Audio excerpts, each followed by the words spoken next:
שלום, כאן צבי טובול ממדריך הפוטושופ, והפעם שימוש במסכות. בואו נבחר לנו תמונה.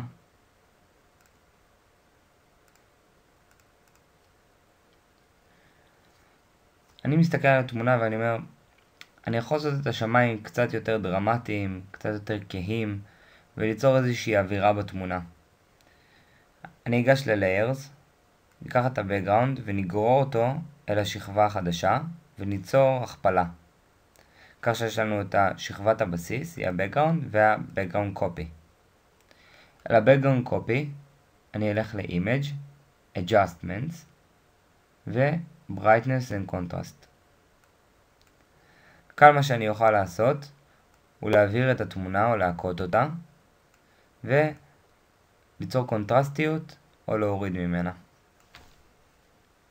מה שאני אעשה כאן, יוריד טיפה את הבהירות ויחזק את הקונטרסט, אולי עוד טיפה קצת יותר מדי, ונחזק את הקונטרסט ונקיש על אוקיי. מה שאני ניסיתי לעשות הוא ליצור דרמטיות בשמיים, ובעצם החלתי את כל ההגדרות גם על התחתית של התמונה, מה שאני לא רוצה שיקרה. מה שאני אעשה, הוא ייגש כאן ל-Layers ויקיש על הסימן הזה של העיגול בתוך הריבוע, ומה שיצרתי הוא מסכה. יש לי את התמונה והמסכה. אני יכול לבחור בתמונה ואני יכול לבחור במסכה.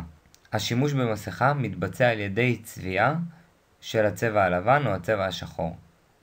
הצבע השחור מחסיר מהתמונה והצבע הלבן מוסיף לתמונה. בואו נעשה דוגמה. נלך לבראש ונבחר בצבע השחור. הצבע השחור ימחק לי את השכבה העליונה ויחשוף לי את השכבה התחתונה.